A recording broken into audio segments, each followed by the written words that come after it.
Welcome to the Flow and Focus Masterclass. In this training, I'm going to show you how you can unlock superhuman focus and productivity, get more output done in less time, and you're going to have everything that you need to access flow on command. So without further ado, let's just dive right into the training. So first, let's start with the introduction of flow and what is flow in general. So first, have you ever tried to complete a task that should have taken you like 60 or 90 minutes, but after slaving away 6 to 8 hours, you've noticed that you didn't get it done and it was postponed to the next day? Have you ever experienced a horrible feeling of productivity guilt, delaying doing what you should be doing right in that moment? Half the day is gone, but you still didn't manage to do it? Well, it's because we live in a world full of distractions. We live in a world of multitasking, chronic stress, and instant gratification. And if you've experienced these two examples that I've mentioned, then flow is going to be your ultimate key and tool that will help you overcome all of that and actually get more done in half the time. Entrepreneurs and individuals that thrive and win, they master the skill of focus and flow. So let's define what is flow. Flow is a state of effortless effort. It's a state that makes work easy, where stress vanishes and you get into the task with ease. According to the godfather of flow, Mihai Csikszentmihalyi, being immersed can be defined as a state of focus in which a person is completely absorbed and engaged in their work. So now that you know the definition, the basic definition of the flow, let's dive right into the neuroscience of flow. So flow state is caused by multiple neurochemicals inside our brain. There are main 5 of them: norepinephrine, dopamine, serotonin, anandamine, and endorphins. According to the researcher Steven Kotler, all 5 of these are performance-enhancing neurochemicals that amplify intellectual cognitive performance. So flow and focus have triggers. Once those triggers arrive, you'll be able to get in the flow state with ease. So those triggers are following: complete concentration, full dedication to the task, distraction management. You remove all the distractions out there, internal as well as external. About all of these triggers and how to actually do all of these things, I'm going to go later as the training goes. But just so you know, there are these triggers that usually get you into the flow state. Novelty, doing something new and unique you haven't done before. Unpredictability, doing something without knowing what's going to happen next. Complexity, working on something that takes a lot of brain power and also takes time and effort. And awe, doing something amazing that fascinates you and you are passionate about. Flow has 5 main intrinsic motivators and drivers: curiosity, passion, purpose, autonomy, and mastery.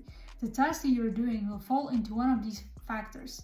And it will fall automatically. You don't have to do anything externally to get into the flow by applying these 5 things, because if you're curious about something, passionate about something, you have a defined purpose that you're trying to do with this task or in general, and you're also seeking autonomy as well as you're learning or developing skills such as mastery, then automatically you will get into flow.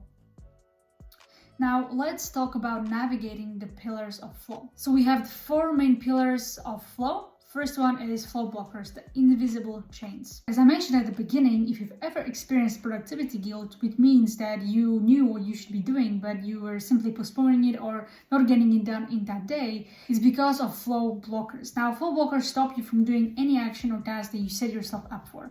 So some of the most common blockers are known as multitasking, phone, and social media. The first thing 80% of people do is check their phone within 15 minutes of waking up. And the best thing one can do to avoid this flow blocker is to use a technique called flow before phone.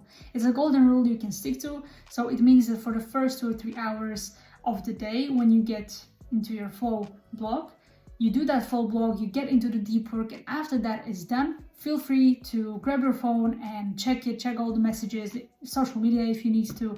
And that's essentially what flow before phone means. It's a great rule to follow every single day. And the conditions we are living in these days are chaotic and distracting, full of distracting environment, prevent flow from kicking in, all of these things, all right? So interesting thing here is that we're evolutionary prone to flow. Every single one of you watching this video can get into flow, every single human being. For some, it may be a little bit more difficult, but ultimately we all can do that. Okay, it's because of these flow blockers that we find it very impossible at times to do it. Okay, so start acknowledging your flow blockers and consciously start getting rid of them. Flow proneness, the setting stage. Next, we have flow proneness. Let's say you have removed all the blockers above and you still struggle to get into the flow state. Okay, and it's because you haven't properly primed your physiology, psychology, as well as environment. So the second pillar is focused on the likelihood of you getting in the zone. You need to ensure that your environment is conducive to flow and to maximize the likelihood of accessing the state in the easiest and fastest way possible. So the best way to do it is to get in the flow within 90 seconds after waking up. Now, for some people it works, for some it doesn't, but just want to get the science out there and based on like research and what people say that works, so you can use this advice and try it out for yourself. So with that said, let's talk about the science behind this. So neuroscientifically, your flow proneness is the highest first thing in the morning. And it's because of theta and delta brainwaves of sleep are similar to alpha and theta brain waves of flow. So to summarize, your environment, your physiology, and the way you set the frame really determines of how you can get in the flow and how fast and what's the likelihood of you getting in the zone. Alright, then we have flow triggers, which is the catalyst. The godfather of flow, Mihai Csikszentmihalyi, and researchers like Steven Kotler have pinpointed triggers that immediately drive us into the flow. More triggers present during an activity result in accessing the flow state faster, getting deeper into the flow, as well as longer time sustaining the flow. So triggers could be, for example, like having clear goals or getting immediate feedback, as well as finding the right challenge skills balance, which is the most important thing of it all.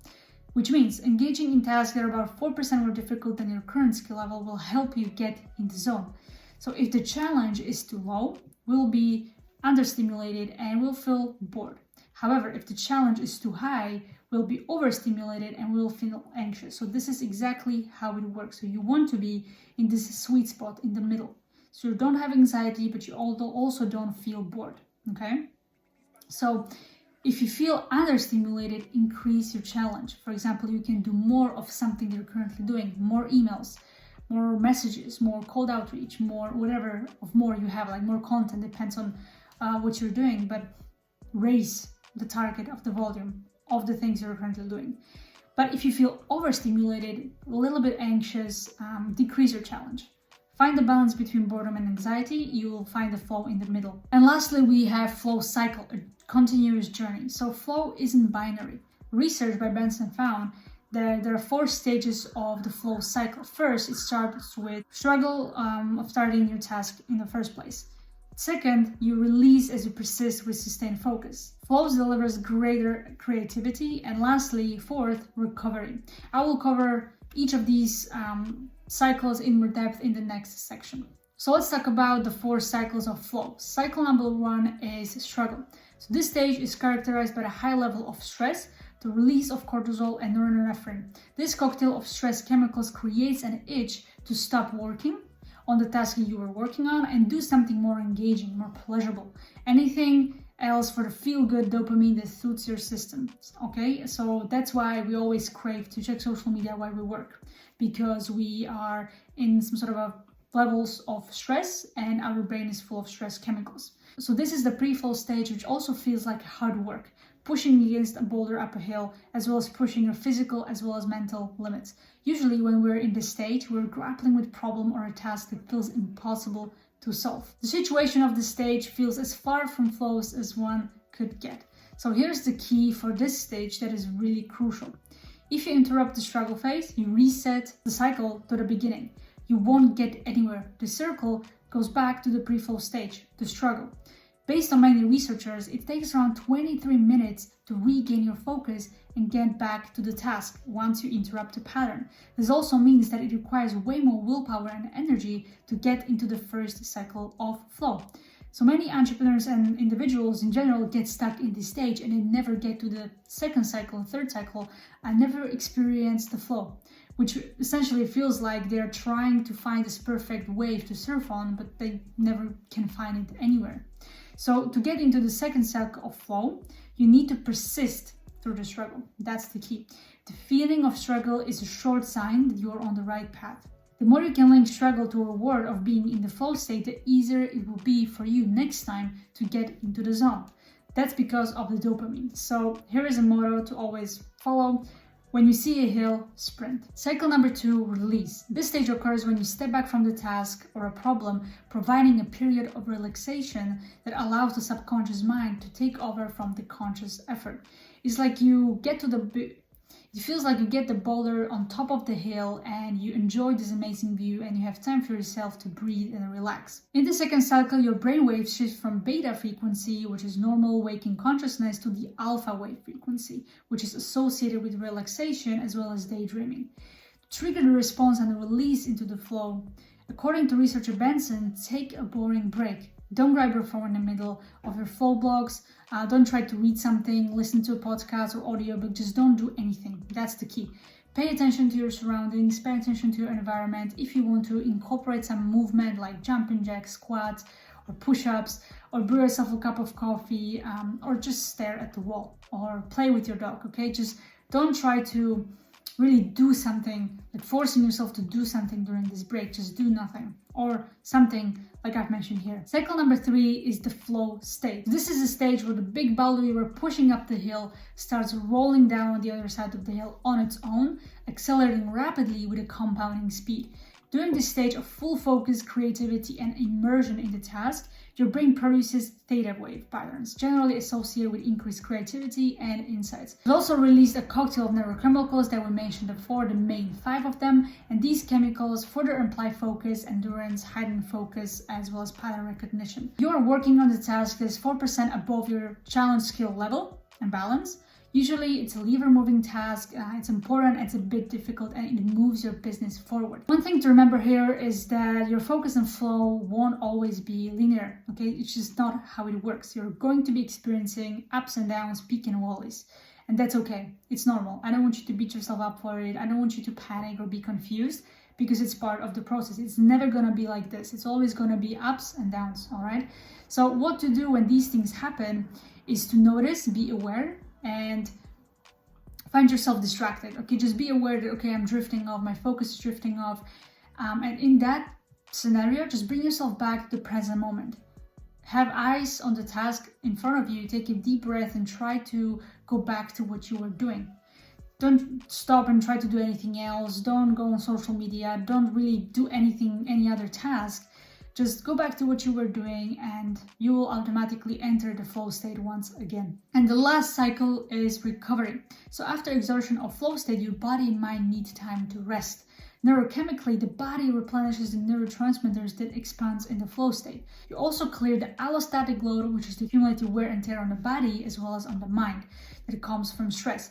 This is the phase of victory. Your boulder reached the bottom of the other hill. And one thing to remember when it comes to recovery is there's a difference between relaxation and recovery. Those are 2 different things. Recovery recuperates your physiology and brain. However, Netflix, gin and tonic, or McDonald's as a form of relaxation won't do that. What we'll do is sauna, ice baths, and sleep. These reduce our static load, which turns into baseline faster and boosts resilience. It's called the satisfying fatigue or flow afterglow. It only comes after riding the wave of flow and the neurochemistry that it brings for an extended time. With the afterglow, the body shifts into parasympathetic state, which is calm and peace, and you're not stressed anymore. Your emotions steer towards calm and contempt, and you can relax in deep sleep. Clearing the metabolic waste from the brain through the lymphatic systems happens when you sleep. Okay, and lastly, for the part 1 of the training, is a simplification of these 4 flow cycles, because you don't have to remember every single thing and every single stage and what we just been through. All you need to remember about the 4 flow cycle is that there are 3 main stages, okay? Pre-flow stage, which is the struggle. Flow stage, which is the focus. Afterflow, which is the recovery stage. Think of your flow blocks and days like this, and it's going to be much easier for you to execute and get in the flow. Alright, so that's everything for the part 1 of the Flow and Focus Masterclass. I will see you in the next one.